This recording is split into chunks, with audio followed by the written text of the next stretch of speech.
Hello students, good morning. कैसे हैं आप लोग? मेरा नाम है रोहित सिंघल। स्टूडेंट, जैसे आपको पता है 17 अक्टूबर को 17 अक्टूबर को हमारा जीमेल अकाउंट, यूट्यूब चैनल, ये सब चीज़ें हैक हो गई थी। आप में से कई लोगों को पता होगा, कई लोगों को शायद नहीं पता होगा, अभी पता लग रहा होगा। लेकिन 17 अक्टूबर को करीबन शाम को 6 बजे जब मैं हमारे लोकल मार्केट में था, कुछ कंप्यूटर से रिलेटेड वर्क था, तो वहाँ पे गए हुए थे मैं और मेरी टीम। तो मुझे पता लगा कि मेरा किसी ने पासवर्ड रीसेट किया है। और उसके बाद जो है पासवर्ड रीसेट करके उस हैकर ने सारी सिक्योरिटी जो थी वो बदल दी। जैसे उसमें बैकअप कोड्स वो भी चेंज कर दिए, रिकवरी मेल था, जो मोबाइल नंबर था, पासवर्ड वगैरह तो उसने रीसेट कर ही दिया था। तो उस पर्सन ने फिर, क्योंकि आपको पता है जीमेल से सारी चीज़ें लिंक होती है, तो उसने फिर लिंक्डइन पे वो गया और लिंक्डइन पे उसने प्रोफाइल नेम, जो प्रोफाइल पिक्चर है, प्रोफाइल की सारी डिटेल्स चेंज कर दी। उसके बाद उसने कुछ लिंक्डइन पे पोस्ट डाली होगी, किसी और हांगकांग की प्रोफाइल उसने बनाई थी, उससे रिलेटेड उसने कुछ पोस्ट डाल दी। मेरी प्रोफाइल को हांगकांग की प्रोफाइल में कन्वर्ट कर दिया उसने। फिर उसके बाद वो यूट्यूब चैनल पे गया। यूट्यूब चैनल पे उसने क्योंकि उसको रिमूव करवाना होगा यूट्यूब से, ठीक है, उसका ऑब्जेक्टिव यही होगा कि यूट्यूब चैनल जो है उसको किसी ना किसी तरीके से हाईजैक किया जाए। तो फिर उसने यूट्यूब चैनल को भी जो हाईजैक करके और उसको रिमूव करवा दिया। जो गूगल है वो ये करता है, आपको पता है गूगल का ये यूट्यूब। और ये सब जो है शाम को 6 बजे के बाद जो है स्टार्ट हुआ होना। और हमने फिर तुरंत, सबसे पहले जैसे ही हमें पता लगा, क्योंकि शाम को 6 बजे मेरे पास पासवर्ड रीसेट का मेल आ गया था कि आपका पासवर्ड रीसेट किसी ने किया है। हमारा 2 फैक्टर ऑथेंटिकेशन ऑन था, फिर भी उसने उसको बाईपास किया पर्सन ने, पता नहीं किस तरीके से किया। हमने इसकी साइबर क्राइम में भी रिपोर्ट कराई, गूगल को फटाफट से मेल किया। और उन सब में जो है सबसे अच्छी चीज़ ये रही कि गूगल ने भी फटाफट रिस्पॉन्ड किया।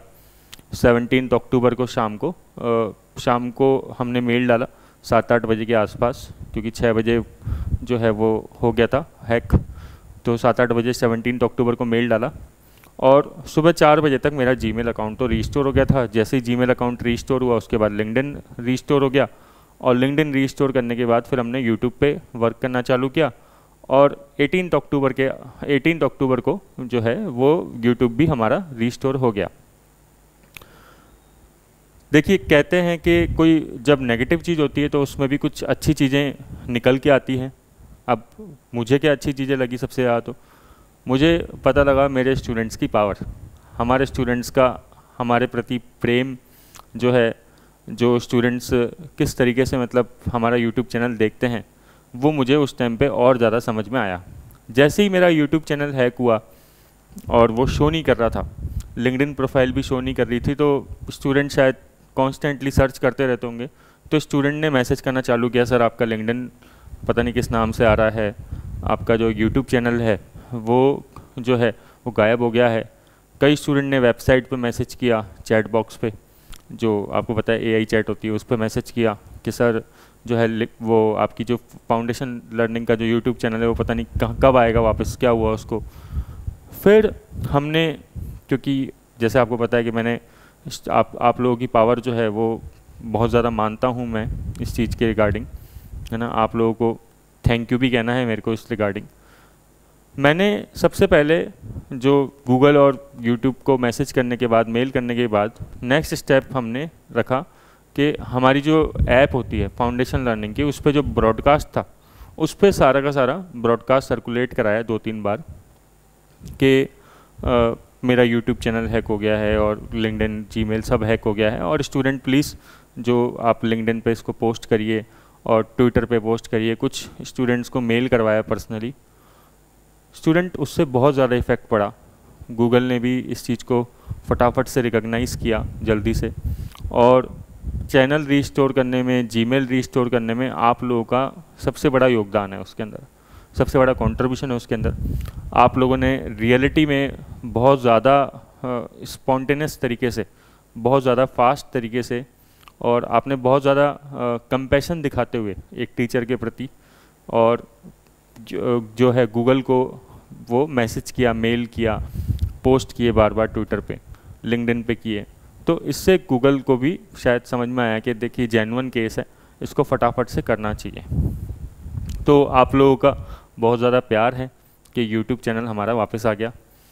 मीन्स देखिए, मैंने जब अपनी जर्नी स्टार्ट करी थी तो 2007 के अंदर मैंने पहली बार पढ़ाना स्टार्ट किया था। अब तो हम ऑनलाइन पढ़ा रहे हैं 6-7 साल से, करीबन 6-7 ईयर्स हो गए ऑनलाइन पढ़ाते हुए। लेकिन स्टार्टिंग जब मैंने करी थी 2007 से, आज तो 2024 चल रहा है, तो आप देख लीजिए कितने साल हो गए हैं। और जब मैं जस्ट 12th क्लियर किया था, और जैसे ही मैंने 12th क्लियर किया, सीए फाउंडेशन के अंदर एडमिशन लिया, और सीए फाउंडेशन के कुछ एडमिशन लेते ही मैंने ग्रेजुएशन के स्टूडेंट्स को और थोड़े टाइम बाद सीए फाउंडेशन के स्टूडेंट्स को भी पढ़ाना स्टार्ट कर दिया। कॉन्सेप्ट्स मैं हमेशा अपने कोशिश करता था जितने ज़्यादा क्लियर हों उतने ज़्यादा बेटर है, कभी भी चीज़ें रटता नहीं था, तो स्टूडेंट्स फटाफट से आ जाते थे पढ़ने के लिए, चीज़ें समझ में आती थी उनको, अच्छा लगता था, इसलिए आ जाते थे।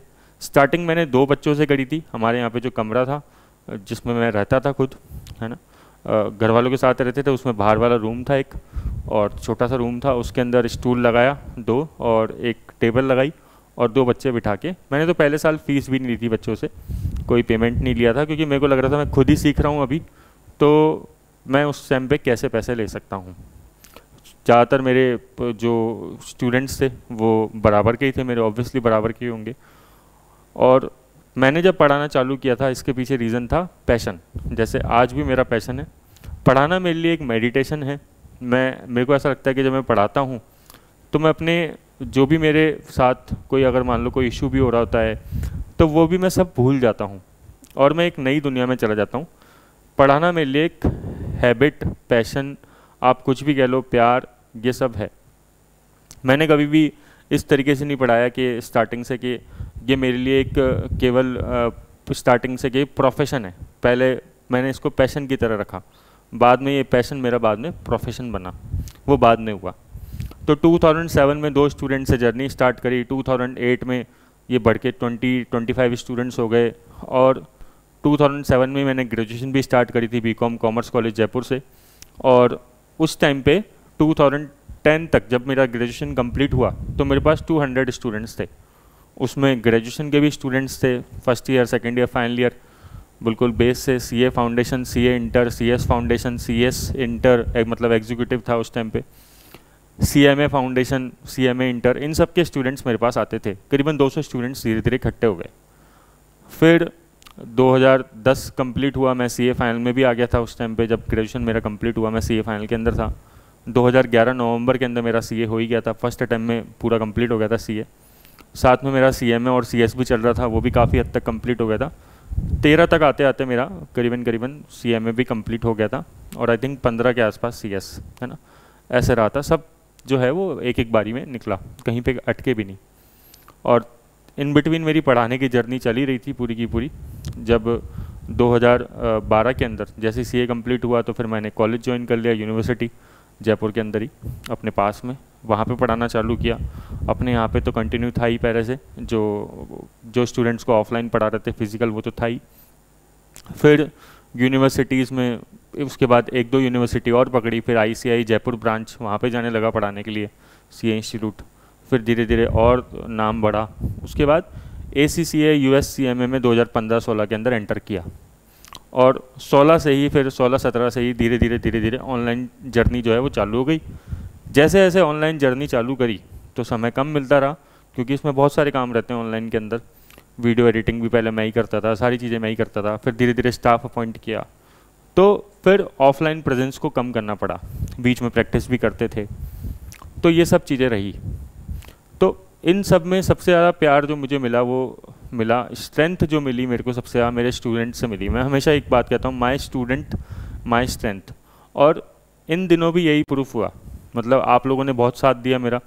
जो जैसे हैक हुआ अकाउंट तो एकदम से झटका लगता है, क्योंकि आपने 6-7 साल की मेहनत की होती है ना, और वो फेक मेहनत नहीं है। मैंने कभी भी ऐसा नहीं किया कि कोई डिजिटल मार्केटिंग कराई हो, कोई मार्केटिंग कराई हो। चलो मार्केटिंग को फेक नहीं कह सकते आप, लेकिन मैंने मार्केटिंग पे भी कभी भी आज तक 1 रुपये भी खर्च नहीं करे। कि आपने कभी मेरा गूगल ऐड नहीं देखा होगा, अगर आप कभी डालोगे तो गूगल पे डायरेक्टली, तो ऐड नहीं आएगा कभी मेरा।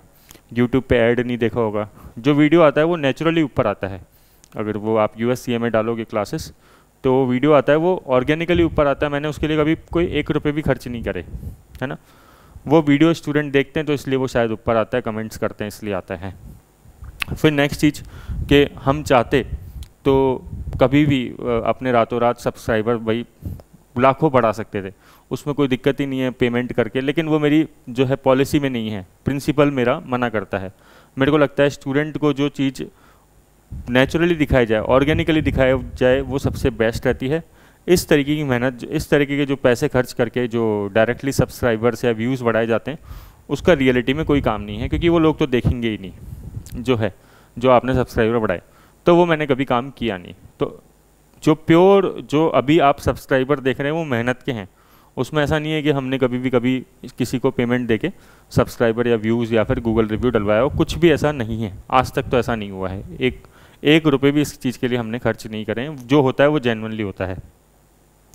तो इन सब को देखते हुए बस उस दिन ऐसा लगा कि यार इतनी जर्नी करी, इतनी मेहनत करी, कहीं ये ना हो कि अंत हो जाए इसका, है ना। हालांकि गूगल, जीमेल वगैरह ये सब सुनते हैं बातें, यूट्यूब वगैरह, है ना, ये सब बातें सुनते हैं, समझते हैं कि भाई हैक होता है। आपको पता होगा इन दिनों तो बड़े बड़े यूट्यूब चैनल हैक हुए, एक बियर बाइसेप्स का हैक हुआ, और उससे पहले तो सुप्रीम कोर्ट ऑफ इंडिया, उनका यूट्यूब चैनल हैक हो गया। तो हम जैसे लोग तो क्या ही चीज़ें उनके आगे। बट ये है कि मेहनत जो है ना, मैं हैकर्स को बोलना चाहूँगा जिसने किया, मेरे को नहीं पता किसने किया, मैं किसी का नाम नहीं ले सकता इसके अंदर, बट मेहनत जो है उसका कोई रिप्लेसमेंट नहीं है। आप ये कुछ नहीं कर सकते कि बिना मेहनत के कोई चीज़ अचीव कर ले, ये पॉसिबल ही नहीं है, कभी हो ही नहीं सकता। तो और एक चीज़ और आप ध्यान रखिए, मतलब केवल हैकर्स के लिए है या फिर आम हर पर्सन के लिए है, कि चोरी का जो पैसा होता है वो मोरी में जाता है। ये हमारी यहाँ पे जयपुर में एक कहावत है, राजस्थानी में हमारे गांव में कहावत है कि भाई आप चोरी से जो पैसा कमाओगे ना, वो रियल में कभी भी आपके बेनिफिट नहीं देगा, वो किसी के भी बेनिफिट नहीं देगा। कुछ दिन मौज मस्ती कर सकते हो आप ये देखो कि जो लोग इस तरीके से पैसा कमाते हैं वो सोने की दीवार भी खा सकते हैं। ये कहावत है हमारे उधर की, ठीक है, कि अगर आप खाने पे आ जाओ तो सोने की दीवार भी खा सकते हो। तो इसका मतलब ये है कि कोई भी आदमी इन चीज़ों से जो है कभी भी फल फूल नहीं सकता। तो हमेशा मेहनत पे यकीन करना चाहिए, है ना। आपको अपने खुद के जो आपका स्ट्रेंथ है उस पर कॉन्फिडेंस होना चाहिए, उस पर वर्क करना चाहिए, ना कि किसी को भी इन चीज़ों पे सोच के और कि मैं किसी का हैक कर लूँ, उनसे कोई बेनिफिट नहीं होता है, ठीक है। सामने वाला पर्सन तो कभी ना कभी बाउंस बैक करेगा ही, वो इतने टाइम में करा है तो वापस कर लेगा, लेकिन क्या आप ज़िंदगी भर कमा लोगे क्या इन चीज़ों से? क्या वो सस्टेनेबल है? क्या लाइफ निकल जाएगी क्या आपकी?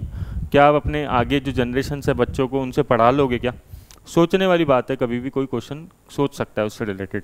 हम आज टीचिंग करते हैं तो पूरा का पूरा पढ़ते हैं, रिसर्च करते हैं, वो पैसा जो आता है स्टूडेंट से वो हम अपने घर पे दे के और उसको इन्वेस्ट करते हैं, हर जगह पे अपने बच्चों को पढ़ाते हैं, अपने डेली नीड्स है उसको पूरा करते हैं, ठीक है। तब जाके वो पैसा हमारे फलता है, फूलता है और हम भी ग्रो करते हैं। तो ऐसा होता है रियल ज़िंदगी के अंदर। लेकिन खैर छोड़िए ये बात, बट सबसे मेन बात है स्टूडेंट्स, मैंने ये वीडियो इसलिए बनाया कि थैंक यू सो मच, आपने मेरा बहुत सपोर्ट किया, बहुत ही ज़्यादा मेरे को अच्छा लगा कि उस दिन मेरे को लगा कि देखो कितना स्टूडेंट्स अपन को चाहते हैं। ऑफलाइन में तो क्या होता है कि स्टूडेंट सामने आता है, और क्योंकि मेरे स्टूडेंट्स जब मैंने पढ़ाना चालू किया था तो मैं तो छोटा था बहुत ज़्यादा, है ना, और तो उस टाइम पे मेरे से बड़े बड़े भी बहुत सारे स्टूडेंट्स आते थे, वो भी सर बोलते थे, पाँव छूते थे, तो एक अलग फीलिंग रहती थी, है ना। अब ऑनलाइन है तो ऑनलाइन में तो ये सब चीज़ें हैं नहीं, स्टूडेंट हमें सामने बस केवल वीडियो में देखता है। हम तो बहुत सारे स्टूडेंट को देख ही नहीं पाते फिजिकली कभी भी, और मिलना होता नहीं है, इंटरेक्शन बस फ़ोन पे होता है। जैसे ऐसा तो है नहीं कि कोई मिलने आ रहा है, बहुत कम मिलने आते हैं, कुछ आते हैं स्टूडेंट्स बट कम आते हैं तो 1-2 बार आते हैं, ऐसा तो है नहीं 6 महीने 8 महीने। लेकिन उसके बावजूद भी देखो आपने कितना सपोर्ट किया, आपने लिंक्डइन पे डाला, आपने ट्विटर पे डाला, आपने गूगल को मेल किया, है ना, आपने यूट्यूब को मेल किया मेरे बिहाफ पे कि हमारे सर का चैनल है। मतलब thank you so much students, मुझे इस नेगेटिव में भी पॉजिटिव दिखाई दिया। तो ये पर्पस था मेरा वीडियो बनाने का। रही बात कि हमारी जो बस एक यही कोशिश रहती है कि स्टूडेंट को क्वालिटी एजुकेशन दी जाए किस तरीके से, उसमें कुछ भी फेकनेस ना हो, जो भी चीज़ हो जेन्युइन हो, ऑर्गेनिक तरीके से चले, जैसे हो रही है वो अपने आप हो। ऐसा ना हो कि हम उसके अंदर कोई स्टिमुलेंट डाल के उसको बढ़ा रहे हैं, वो मैं कभी भी नहीं करना चाहता, वो मेरे प्रिंसिपल के अगेंस्ट में रहता है। अगर आप में से कई लोगों को तो पता होगा, बट मेरा जो बैकग्राउंड था वो हमारे फैमिली में मैं फर्स्ट सीए हूँ। अभी भी मेरे फादर की साइड कोई भी जो है वो फादर मदर की साइड कोई भी सीए अभी तक भी नहीं है, ये फर्स्ट ही हूँ मैं सीए अभी भी। और हाँ, जो बाद में वाइफ आई तो उसके तो ब्रदर भी सीए हैं और कई हैं ऐसे लोग हैं ना जो उनके यहाँ पे हैं सीए। बट मेरी फैमिली के अंदर जो है पीछे की देखा जाए फादर मदर के, तो उसमें कोई भी फर्स्ट सीए हूँ मैं। तो और बैकग्राउंड भी हमारा दुकान से था। जब मैं 10th क्लास में था, 12th क्लास तक हमारी किराने की दुकान थी। आप जानते हो किराने की दुकान है ना, नॉर्मल जो ग्रॉसरी शॉप्स होती है वो उस तरीके की शॉप्स थी। और मैं 3rd क्लास से लेकर 12th क्लास तक फुल टाइम दुकान पे बैठता था। फुल टाइम मतलब जैसे ही दोपहर में 1-2 बजे स्कूल फ्री हुआ मेरा, छूटा मैं स्कूल से, और स्कूल से छूटते ही मैं केवल दुकान पे भागता था। और 2 बजे से लेकर शाम को 8, 9, 10 बजे तक, जब तक दुकान अगर बढ़ेगी नहीं, मतलब बंद नहीं करेंगे, तब तक हम प्योरली दुकान पे ही बैठते थे। ठीक है। और फादर का पूरा उस टाइम पे हाथ बटाते थे, सब चीज़ें करते थे, सामान तोलना, पैसे लेना, इकट्ठे करना, जमाना, साफ़ सफाई करना, सब काम मैंने बिल्कुल अपने हैंड से बिल्कुल रॉ तरीके से किए हैं एकदम स्टार्टिंग से। तो मेरे को पता है कि हाँ, एक मेहनत नाम की जो है वो चीज़ बहुत ज़रूरी होती है। इसलिए जब मेरे से कई बार स्टूडेंट पूछते हैं कि सर आपने ये CA में एक साथ कैसे कोर्स कर लिए, तो आपने ग्रेजुएशन भी किया, उसके बाद भी आपने कई कोर्स किए, सर ऐसे कैसे? तो सिंपल बात यह है, उसके पीछे रीज़न ये है कि एक तो मेरा गांव का बैकग्राउंड रहा है ना। हम करौली डिस्ट्रिक्ट से हैं, चंबल का हमने पानी पिया है, आपको पता है चंबल है ना किस लिए फेमस है, तो चंबल का पानी पिया है, कभी हार नहीं मानते हैं, अभी भी नहीं मानते हैं। ये सब चीज़ें हुई, तब भी नहीं माना, पहले भी नहीं माना। फिर दूसरी बात क्या है, मेहनत जो है वो शुरुआत से देखी, 3rd से लेकर 12th क्लास तक दुकान पे बैठे पूरा टाइम। तो दुकान पे ही, और स्टडी में ध्यान भी नहीं था पहले, तो बाद में धीरे धीरे बढ़ता रहा। 12th के बाद एकदम से तेज़ हुआ, 10th के बाद जो है वो मन में जागरण हुआ। कभी और डिस्कशन करेंगे इस बात पे, लेकिन हाँ 10th के बाद पहली बार लगा कि पढ़ना चाहिए, और 12th के बाद तो बस फिर रुके ही नहीं पीछे कभी भी। तो जब मैंने डिसाइड किया कि CA, CS, CMA तीनों करना है, तो उस टाइम पे मेरे को लगा यार, मैं जब दुकान पे बैठता था तो वो इतना ज़्यादा कठिन होता था, इतनी ज़्यादा मेहनत होती थी उसमें, यार उससे तो बहुत कम मेहनत अपन पढ़ाई में कर रहे हैं, और ये मेहनत तो सीधा अपन को आगे लेके जाएगी, तो कितना शूट करेगी अपन को, कितना आगे लेके जाएगी, ये कितनी बड़ी चीज़ है। तो इस मेहनत में तो क्या ही दिक्कत है। इसलिए मैं पढ़ता रहा और पढ़ाई करके हम एक हाँ ठीक है, एक ठीक पोजीशन पे पहुँचे। उसके बाद अभी भी ऐसा नहीं है कि एकदम चरम सीमा पे है, ठीक है, लेकिन एक जर्नी है। तो लाइफ तो आपको पता है, सक्सेस एक जर्नी है। अपन ये नहीं कह सकते पॉइंट आ गया और अब आपकी ख़त्म हो गई वो जर्नी, वो तो चलती ही रहती है। आज भी हम पढ़ते हैं 4-5-6 घंटे कम से कम पढ़ते हैं मिनिमम, आप लोगों को नहीं पता होगा, लेकिन इतना टाइम तो मेरा पढ़ने में निकलता ही निकलता है। कुछ भी रिसर्च करना है, कुछ भी पढ़ना है, चाहे वो अकाउंटिंग फील्ड में हो, चाहे वो मैनेजमेंट फील्ड में हो, चाहे कॉस्ट अकाउंटिंग में हो, 3-4 सब्जेक्ट मेरे को डेली पढ़ने ही होते हैं, apart from daily reading newspapers, है ना। न्यूज़पेपर्स भी रीड करते हैं, थोड़ा सा जीके पढ़ने का भी शौक़ है कि जनरल नॉलेज भी अच्छी रहे, वो सब चीज़ें हैं। तो मेहनत मैंने सबसे टॉप प्रायोरिटी पे रखी है। तो मैं तो मतलब इसी चीज़ को मानता हूँ कि यार अगर आप मेहनत करोगे तो आगे बढ़ोगे। लेकिन student, thank you so much, आपने मेरे को इतना सपोर्ट किया और आपने मेरा उस दिन बहुत मतलब सहायता दी। जो जैसे ही 17 अक्टूबर को हुआ और 18-19 तक तो जो है 19 तक जो है चीज़ें काफ़ी सारी ठीक हो चुकी थी, जो लगभग है गाड़ी वापस से ट्रैक पे आ गई थी। तो वो मेरे को आपके लिए थैंक यू, इस ये वीडियो का पर्पस यही था। Again thank you so much, bye bye.